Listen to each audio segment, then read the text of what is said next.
of what we're doing, the way they're buying in, the way they're competing. It's fun, man.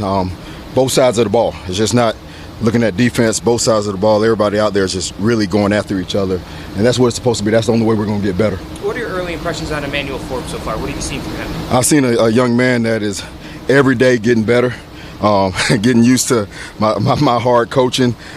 He's a kid that has a really good skill set, and just like the rest of the young guys, he's out there working his butt off, and I've been pleased with him. What do you think about Luvu?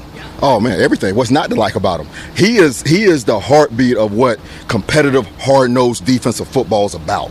And I remember he said, "Coach, just tell me what you want me to do, and I'll do it." And he goes as hard as he can. I love that. I mean, he's a fun guy to be around, fun guy to coach. With Emmanuel, what are some of the things that you have been working with him on just to kind of get him to where he get to? Well, those are the things that me and him are going to talk about. Well, just between us. But one thing that I always would do, I'll look at every team's interviews and I'll try to pick here and there. They'll figure it out when we play, okay? But I can tell you that the kid is working his butt off, and I'm pleased with where he is. I can tell you that 100%. Because if I wasn't, I'll tell you, I'm not going to come up here and BS anybody. All right, so it is what it is. Yep. I think we're all trying to figure out what exactly this defense is going to look like. Do you know at this point? Yeah. Because it's all so new, like how everybody's going to fit in together? Oh, I know how it's going to look, yeah. I mean, what's your next question? So in terms of Frankie Luvu, then, like, it seems like he can play all over, but how many different spots do you kind of see that he potentially fit into? Same as here. Why would I say that right now when people are looking? All right, they'll figure it out when we play. But we're happy, and I'm not trying to be a smart ass. All right, trust me, believe me, okay?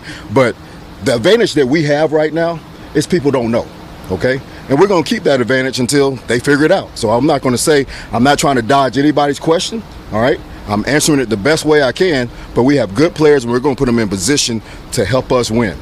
And that's all we're going to get until, after the first game. Obviously, this is the time to also experiment with some guys like Jamin, working a little bit at the end. What are some of the traits you see in him that maybe tell you what's worth looking at? He's a big, strong, fast man that has the ability to bend. All right, so we want to make sure we get our best players on the field in whatever capacity we can do. We have a history of playing guys in positions that they might not normally be used to, and we're just trying to put our best 11 guys on the field, and he's a big, fast, willing guy that's excited about doing it. In your years of coaching, a guy like David is playing for a contract. Have you ever noticed a change in the makeup of a guy who knows that the next deal is what he's playing? I really don't get into that, to be honest with you.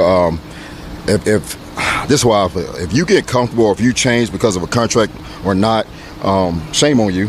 Okay, I remember Charles Woodson told me he had just signed his contract, and I came down into the meeting room. I said, "Wood, you got that big contract." He said, "Man, I'm trying to get the next one." The day he signed it, so that's the mentality that has to be. How do I get to the next one? How do I win a championship? I don't really worry about that. A guy like Luvu, is he somebody that still likes to absorb teachings from other vets like Bobby? Yes, and he is a listener. He's a guy that absorbs it. He has one of the best linebacker coaches in the league in Ken Norton. Who wouldn't want to listen to him? And so, and then you have Bobby right next to you, and then the young guys. So he absorbs everything, and then at the same time, he's really a quiet guy, but when he speaks, everybody listens. Joe, along those same lines, having a Bobby Wagner on your defense, how much do you actually lean on him to help with the little things, to be that leader on the defense? A lot. I just told the defense, this is the vets' responsibility that the young guys are going at the speed of the vets. All right, if they have to make sure that happens. We're going to get them to understand what they have, but to play with the edge and the tenacity that we want, all right, they're in the locker room with them. And Bobby does a great job of that. And Bobby does a great job of when I install something, and if I don't do it as clean as I should, he'll come and say, "Hey, Coach, maybe got you, Bobby. All right, go back in there and do it." And I respect that. I take coaching from my players. I did it in Dallas. I did it in Green Bay, wherever. That's the only way you get better. All right, so we're all trying to grow and get better. So I'm not trying to say, hey, I have all the answers. As a defensive staff, we're putting this together with the players. It's our defense. It ain't my defense. It ain't Coach Quinn. It's the commander defense. All right, and we're going to get it done. So it takes all of us. And along those lines, you got a clean slate here. You come from a whole brand new staff, guys you haven't coached before. You're the architect of this defense. How fun is that challenge of having this clean slate and going, all right, let's start? It's been really fun. What makes it fun is working with good people.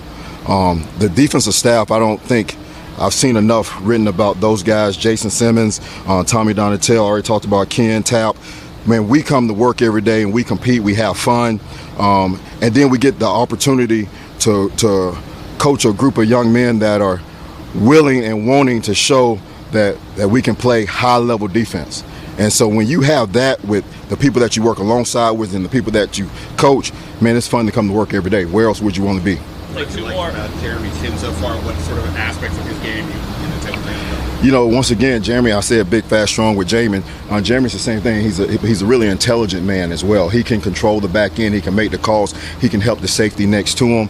He can help the star and the linebacker. So communication, I always talk about, is not only sent, it's receiving it, knowledge, and he is really taking that, grabbing it, and going to the next level with it. We want to be a chatty defense. Can you share a bit more about your thoughts on the defensive rookies? So some of the rookies that you all drafted and one and undrafted. Can you share a bit about their skill sets so that you really saw them? Is there anybody in particular, or you want to talk about a collective?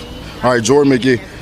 Okay, those two guys, especially Jordan, I'll start with him. He's a guy that I've been pleased with because he doesn't carry himself like a rookie, all right? You would not know that with the way he handles himself, the way he absorbs information.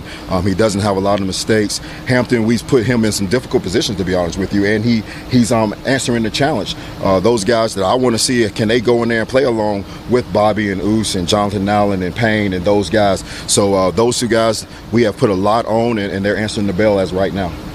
Last one, when you came in, as the staff came in under you, you started talking about how we're not going to see exactly what we saw from Dan Quinn in Dallas and what we saw some of the stuff from Green Bay or whatever.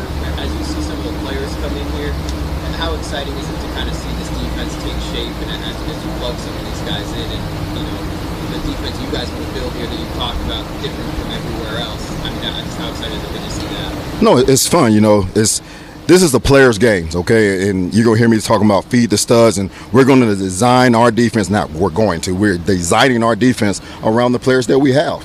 I think if you're just limited to saying, hey, we run one scheme and that's all we have, and no, you have the players that you have, all right, and you make sure that you are putting them in the best position to play high-level football.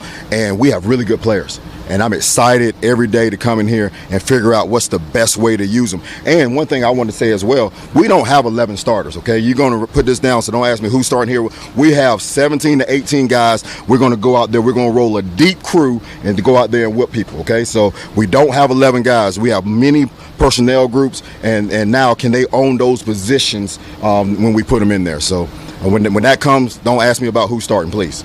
Thanks, Coach. That's it. Yeah, Go.